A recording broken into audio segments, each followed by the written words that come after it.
नमस्कार साथियों। आज हम फिर उपस्थित हुए हैं एक नई कहानी को लेकर।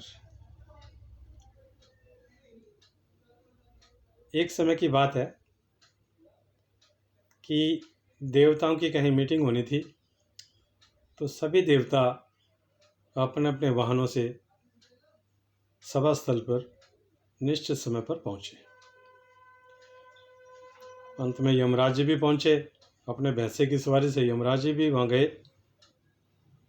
तो उन्होंने सभा स्थल के अंदर प्रवेश करने से पहले, कक्ष में जाने से पहले देखा कि कक्ष के बाहर एक कबूतर जो है वो बैठा हुआ था। यमराज जी की नज़र कबूतर पे गई। थोड़ा अचरज भरी निगाहों से उन्होंने कबूतर को देखा और फिर विस्मयकारी मुस्कान के साथ सभा कक्ष में प्रवेश कर गए। इधर जब कबूतर ने देखा कि यमराज जी जो मौत के देवता हैं और वो मुझे देख करके इस तरह से मुस्कान के साथ में और वो अंदर गए हैं, तो वो बेचारा भयभीत हो गया थोड़ा सा। तो उसने इधर उधर नज़र दौड़ाई तो वहाँ सामने उनको गरुड़ जी महाराज मिल गए, क्यों विष्णु भगवान के साथ गरुड़ जी भी आए हुए थे। तो वो गरुड़ जी के पास चला गया, प्रणाम करके उसको अपनी सारी बात बताई गरुड़ जी को। गरुड़ जी ने उसकी बात सुनी। उसके बाद गरुड़ जी ने कहा भी बात ऐसी है कि यमराज जी ने जब तुम्हें अचरज भरी निगाहों से देखा है और विस्मय भरी मुस्कान के साथ वो अंदर गए हैं, निश्चित रूप से कोई संकट का कारण बन सकता है। तो उसने कहा भी मेरी रक्षा करो, मैं आपकी शरण में आया हूँ, आप पक्षियों के राजा हैं, हे पक्षीराज मेरी रक्षा करो। तो गरुड़ ने कहा भी बात ऐसी कि मैं क्या करूं क्या नहीं करूं, थोड़ा सोचने लगे। उसके बाद उसने कहा भी ऐसा है, अब ये कारण तो स्पष्ट दिख रहा है कि कोई संकट आने वाला है तुम पे, हो सकता है तुम्हारी मृत्यु भी हो जाए। अब इसके लिए तो यही है कि तुम्हें यहाँ से हटाया जाए ताकि यमराज जी बाहर आए तो तुम उन्हें नज़र नहीं आओ। अब सभा भी ख़त्म होने में कोई 12-13 मिनट पड़े हैं, तो यही हो सकता है कि मैं तुम्हें, हालांकि मैं भगवान नारायण की इजाज़त के बिना कहीं जा नहीं सकता, लेकिन अब तुम बार बार कह रहे हो कि मेरी रक्षा करो और मेरी शरण में आए हो, तो मेरा धर्म बन जाता है कि मैं तुम्हारी रक्षा करूं। और तो मुझे कुछ सूझ नहीं रहा, तो मैं तो यही समझ रहा हूं कि मैं मन की गति के समान उड़ान भरने की क्षमता रखता हूं पूरे ब्रह्मांड में। या तो वीर हनुमान जी महाराज के पास ये शक्ति है, या भगवान परशुराम जी जो भगवान विष्णु के छठे अवतार हैं उनके पास ये शक्ति है, या फिर मेरे पास गरुड़ के पास। यानी कि इन तीनों के अतिरिक्त पूरे ब्रह्मांड में किसी के पास मन की गति से उड़ने की शक्ति नहीं है। मन की गति से ये पहुंच जाते हैं जहाँ भी जाना होता है। तो उसने कहा कि मैं तुम्हें इतनी दूर ले जाकर छोड़ दूंगा कि वहाँ यमराज का साया भी नहीं पहुंचेगा।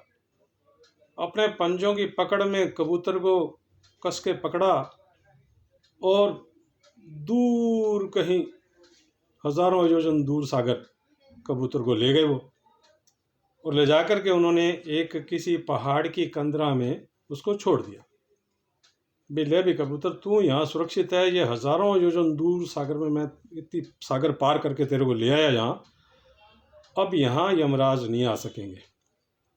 वो 5 मिनट में पहुँच गया वहाँ और उसको उतार दिया। उसने कहा भी मुझे वापस भी जाना है क्योंकि मीटिंग ख़त्म हो जाएगी और मेरा पहुँचना ज़रूरी है, मैं बिना पूछे आया हूँ, तो इसलिए मुझे वापस लौटना है और तू अपना दाना पानी चुग और यहीं अपना जीवन बिता भाई, जो मैं कर सकता था कर दिया। ठीक है जी। अब जैसे वो वापस मुड़े उड़ने के लिए, तो इतने में कबूतर की वो चीख सुनाई दी उसको। तो जैसे उसने पीछे मुड़ के देखा तो एक पहाड़ की कंदरा में से न जाने कहाँ से कोई एक बिल्ली आ गई और पलक झपकते देखते देखते गरुड़ की आंखों के सामने खा गई वो तो उसको। ओहो, ये तो बड़ा अनर्थ हो गया उसके।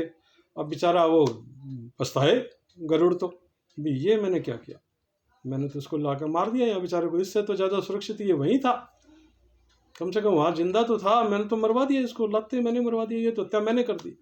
आत्मग्लानि से भर गया, बुरा हाल, बहुत ज़्यादा मन दुखी हुआ उसका, अफसोस करे। अब इधर उधर टाइम भी हो रहा है, वापस भी पहुँचना, बेचारा बड़ा परेशान हो गया, बड़ा दुखी हुआ। वापस उसने अपनी स्पीड पकड़ी, फिर आया वो सभा स्थल जहाँ थी, वहाँ जहाँ से उड़ा था वो आ गया, वहाँ पहुँच गया। अब क्या हजारों योजन दूर सागर गया और हजारों उधर से चल के वापस आया। तो थक तो वैसे वैसे गया, सांस फूल गया, हांफने लग गया, सांस लिया नहीं जा रहा था, उखड़ गया सांस उसका बुरी तरह से। उधर से मीटिंग खत्म हो गई जी। अब यमराज जी बाहर निकलते हैं, वो देखते हैं कि कबूतर कहाँ है, वो कबूतर को ढूंढ रहे हैं, ये कबूतर कहाँ है। उनके मन में जो प्रश्न था वो उसको लेकर कबूतर तलाश रहे हैं, भी कबूतर कहाँ है। अब इधर गरुड़ की हालात हो रही है खराब, और उसको वो सीन नजर आ रहा है कि बिल्ली खा गई। वो बेचारा रोने लग गया बुरी तरह से, उसको मतलब विलाप कर रहा है, रो रहा है, पसीने से भरा पड़ा है, सांस उखड़ा हुआ, आंखों से आंसू आ रहे हैं। भगवान विष्णु ने देखा भी, जब भी मीटिंग खत्म हो गई थी, सब बाहर आ गए, विष्णु ने देखा भी गरुड़ की हालात ऐसे खराब कैसे होगी। उन्होंने जानना चाहा, हे गरुड़ तुम्हें क्या हुआ, बताओ क्या बात होगी, अभी तो मैं तुम्हें छोड़ के गया था थोड़ी देर पहले, तो तुम सही थे, अब अचानक क्या हुआ बताओ। अब गरुड़ से बोला ही नहीं जाए बेचारे, वो सांस फूला हुआ है, हाँफ गया, आंसू आ रहे, बुरा हाल। बार बार भगवान के पूछने पे बड़ा अपने आप को संयत करके गरुड़ महाराज ने भगवान से याचिका की, प्रार्थना की, अपनी गलती की क्षमा मांगते हुए कहा, है नारायण मेरे से बहुत बड़ा अपराध हो गया, मुझे आप क्षमा करें, मैंने बहुत बड़ी गलती कर दी, मेरे से हत्या होगी, ये होगी वो होगी। उस तरह से वो थोड़ा बेचारा कुछ कुछ शब्द टूट रहे थे, पूरे नहीं बोले जा रहे थे, क्योंकि सांस उखड़ा हुआ था। भगवान ने उसको थोड़ा सा हौसला दिया, बोला कोई बात नहीं, तू घबरा मत, तू बात बता, क्या बात है क्या बात है। अब वो बात जब सारी उसने बताई, थोड़ा संयम होकर, उसका संयमित होकर के बताई, उधर उसने यमराज जी ने भी बात सुन ली सारी। अब यमराज जी कहने लगे कि हे गरुड़ महाराज, मैं बताता हूँ आपको, इसमें आपका कोई दोष नहीं है, आपने कोई हत्या नहीं की है। इसकी कहानी की पूरी डिटेल मैं बताता हूँ आपको, क्या डिटेल है इसकी मैं बताता हूँ। कि भगवान ने ये कह रखा है कि मेरी जो होनी है वो कभी टलती नहीं है। भगवान का ये कथन है कि मेरी होनी कभी टलती नहीं है, और मुझे आज ये होनी टलती हुई दिखाई दे रही थी। कौन सी? कि जो कबूतर जिसे मैं देख के अंदर गया था, जिसे तुम छोड़ के आए हो, उस कबूतर की ठीक 5 मिनट बाद उसी कंदरा में, उसी घाटी में, उसी गुफा में, हजारों योजन दूर सागर, वहीं उसी जगह पे उसकी मृत्यु लिखी हुई थी 5 मिनट बाद। और ये कबूतर वहाँ 5 सालों में नहीं पहुँच सकता था।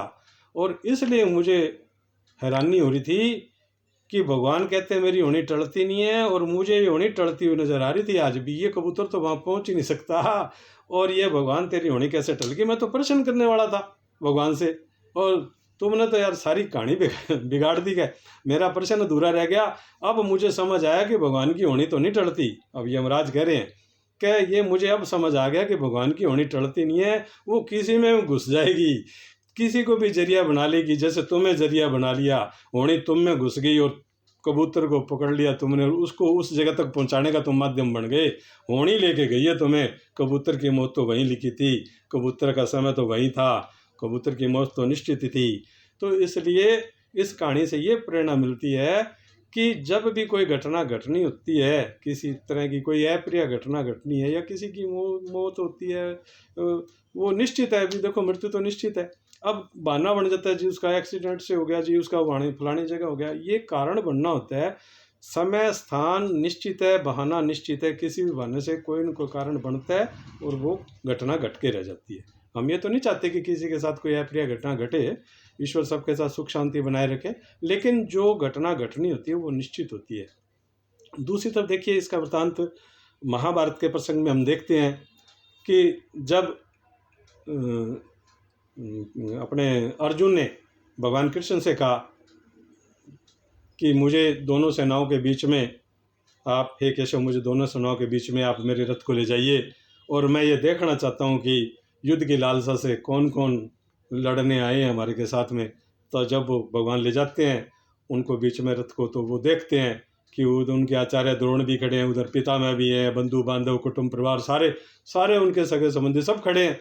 तो उनका मन द्रवित हो जाता है अर्जुन का, और फिर वो आत्मविभोर होकर कहते हैं भगवान, मैं जो है ना ये युद्ध नहीं लड़ सकता, मेरा गाड़ी छूटा जा रहा है, और मुझे इन सब को मार के तो मुझे पाप ही लगेगा, मैं ये राज्य नहीं लेना चाहूँगा धरती का, स्वर्ग तो क्या, मुझे अगर भगवान स्वर्ग का राज्य भी मिले ना तो भी मैं नहीं लूँगा इनको मार के, मुझे ये युद्ध नहीं करना, मैं हारा हुआ ही ठूकूँ। तो भगवान ने उसे हिम्मत दी कि इनको मारने वाला कोई और है, ये तो अपने कर्मों से वैसे ही मरे हुए हैं, हे अर्जुन तू तो सिर्फ माध्यम है, निमित्त मात्र है, तू नहीं मारने वाला इनको, इसलिए तू इस चीज़ का अफसोस मत कर, तू गिलानी मत कर, तू अपना कर्म कर और तू अपना कर्म कर, ये तो होना है, ये तो निश्चित है। तो वो वैसा हुआ। इसलिए कोई किसी को मारने वाला नहीं है, कोई किसी का बुरा करने वाला नहीं है। जो कर्म होने हैं वो निश्चित है और अपना प्रयास ये रहे भी जो हमारी तरफ से कोई गलत काम नहीं हो, हम किसी का कोई बुरा नहीं करें, हम किसी का कोई अनर्थ नहीं करें। बस इसीलिए हम प्रार्थना करते हैं कि ईश्वर सब पे कृपा बनाए रखे और जो भी कोई है हम ईश्वर से प्रार्थना कर सकते हैं कि वो सब के लिए अच्छा करे। तो ये हमारा दायित्व है। बस इन्हीं शुभकामनाओं के साथ मैं आपसे ये प्रार्थना करूँगा कि आप ईश्वर के निकट रहिए और प्रार्थना कीजिए, आपका बड़े से बड़ा संकट भी टल जाएगा। जय श्री कृष्ण, जय श्री राम, राधे राधे।